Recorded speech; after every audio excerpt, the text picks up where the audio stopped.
Dictation 100 शब्द प्रति minute शुरू होगी 3 सेकंड बाद। सदियों से सर्वविदित है कि भाषा ही घर, समाज और संस्कृति की धुरी है और जीवन के प्रत्येक क्षण को ही नहीं अवचेतन मन को भी भाषा प्रभावित करती है। भाषा का समुचित ज्ञान मानव संवाद के लिए अति आवश्यक है, क्योंकि इससे भावनाओं और विचारों को व्यक्त करने में आसानी होती है और समाज को संस्कृति और संस्कार मिलते हैं।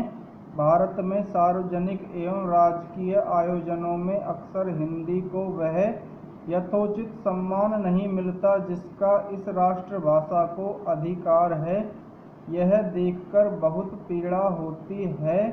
यह बात समझ से परे है कि सरकार हिंदी अपनाने का न केवल अनुग्रह करती है बल्कि प्रति वर्ष 14 सितंबर को हिंदी दिवस भी मनाती है। क्यों अपनी कार्यशैली में हिंदी का निरंतर तिरस्कार करती है? सरकार की कथनी और करनी के अंतर पर मनन करें तो पाएंगे कि हिंदी भाषी लोग ही हिंदी के सबसे बड़े दुश्मन हैं। चूंकि अधिकारी वर्ग इन लोगों का प्रतिनिधित्व करता है, इसलिए हिंदी से सौतेला व्यवहार निश्चित हो जाता है। हमारे देश में प्रत्येक दिन हिंदी के साथ बुरा बर्ताव होता है, क्योंकि हिंदी पाठक न तो हिंदी का समर्थन करता है न ही हिंदी की किताब खरीदकर पढ़ना चाहता है। हिंदी भाषी पाठक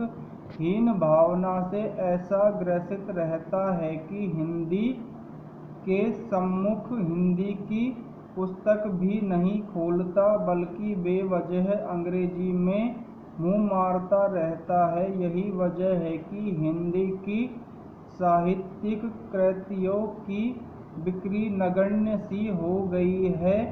हिंदी की विशिष्ट पत्रिकाएं धर्मयुग, सारिका, दीन मौन, माधुरी, कादम्बिनी आदि में पाठक की उपेक्षा के कारण दम तोड़ दिया है। दूसरी तरफ अंग्रेजी की फूहड़ से फूहड़ पत्रिका भी फल फूल रही है, क्योंकि अंग्रेजी की दास्ता हमारी मानसिक कमजोरी है। इसी कारण हिंदी नाटक और साहित्यिक सम्मेलन भी दर्शकों के अभाव में दम तोड़ रहे हैं, जबकि अंग्रेजी के आयोजनों में बेतरतीब भीड़ होती है। हिंदी की प्रतिष्ठा को ठेस पहुंचाने में मीडिया का हाथ भी कम नहीं है। हिंदी के समाचार पत्र, रेडियो और टीवी चैनलों में आज जिस प्रकार अंग्रेजी भाषा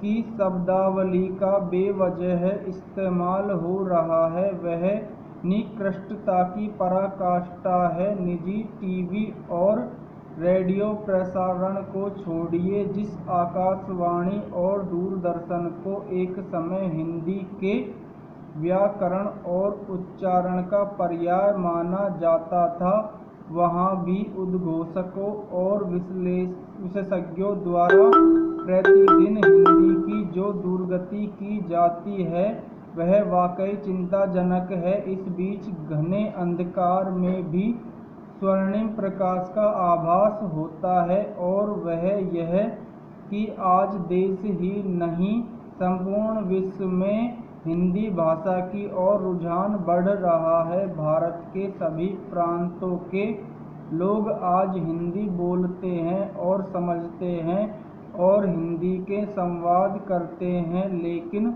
उसकी व्यापक और सामाजिक स्वीकृति तभी होगी जब संकीर्ण सोच वाले हिंदी को एक समूह विशेष की भाषा बताना बंद कर देंगे। तभी सभी भाषाएं सम्माननीय हैं और सभी हमारी गंगा यमुनी संस्कृति का हिस्सा हैं। चूँकि हिंदी भाषा से राष्ट्र की एक विशिष्ट पहचान जुड़ी हुई है, इसलिए राष्ट्रभाषा की गरिमा और संरक्षण का हमें रूस, चीन जर्मनी जैसे देशों से सीखना होगा, जो अपनी भाषा के उपयोग से हर क्षेत्र में अपनी पहचान बना रहे हैं, वरना दुनिया की सर्वश्रेष्ठ भाषाओं में से एक होकर भी हिंदी अपनों की उपेक्षा के कारण लज्जित होती रहेगी। लोकतंत्र की सर्वस्वीकृति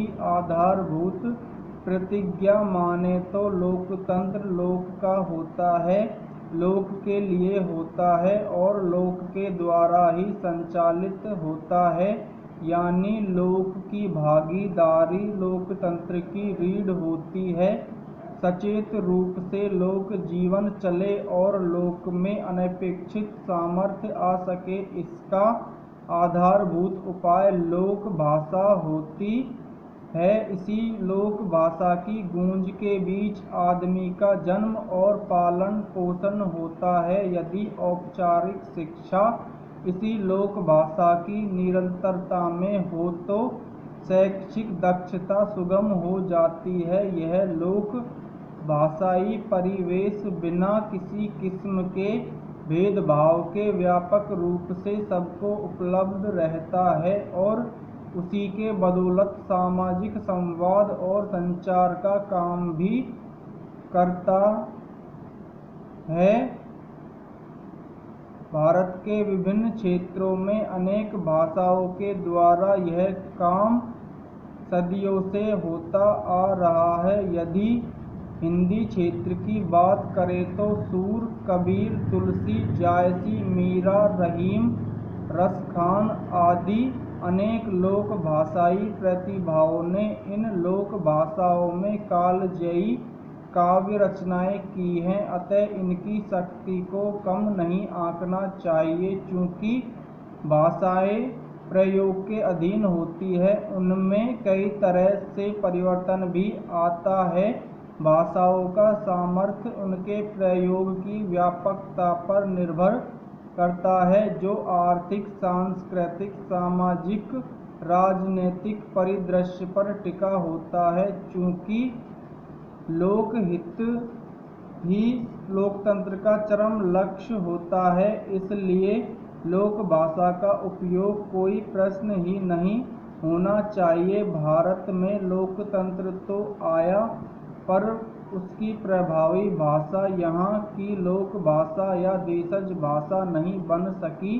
भारत से विदा होते समय अंग्रेज जो व्यवस्था छोड़ गए, उसमें बहुत से भारतीय प्रशिक्षित और दीक्षित ही नहीं थे, बल्कि उनका मन भी अंग्रेजवत बदल चुका था। ऐसे में लोकतंत्र के प्रशासन के तंत्र मंत्र की भाषा, रीति नीति सब कुछ यथावत अक्षुण्ण रखा गया। कहने को लोक भाषा हिंदी को पदेन राजभाषा तो मान लिया गया, परंतु प्रशासन के कई नई नवेली होने के कारण उसे 15 साल की परिवीक्षा पर रख दिया गया। अंग्रेजी जो सह राजभाषा कही गई, पूर्ववत राजभाषा के रूप में कार्य करती रही। गुलामों पर आधिपत्य के लिए स्थापित की गई अंग्रेजी स्वतंत्रता मिलने पर भारतीय शासकों द्वारा भी प्रयुक्त रही और हिंदी अनुवाद की भाषा बन गई। राजभाषा विभाग खोल दिया गया, जो यह सुनिश्चित करता है कि अनुवाद हो रहा है कि नहीं। साथ ही हिंदी के सरकारी प्रोत्साहन के अनेक उपाय शुरू हुए। वैसे तो संविधान में संघ के कर्तव्य के रूप में हिंदी विकास चिन्हित किया गया, पर स्थिति लगभग पहले जैसी ही बनी रही।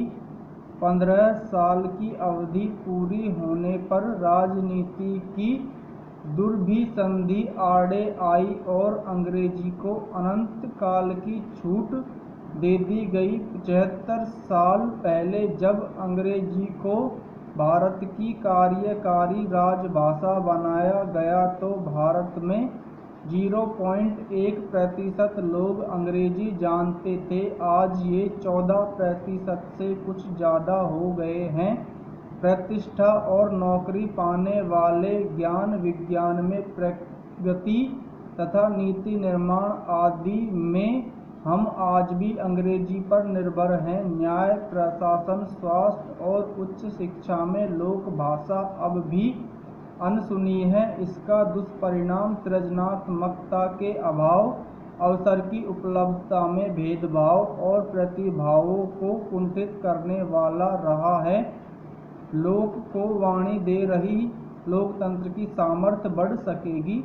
समाप्त करें।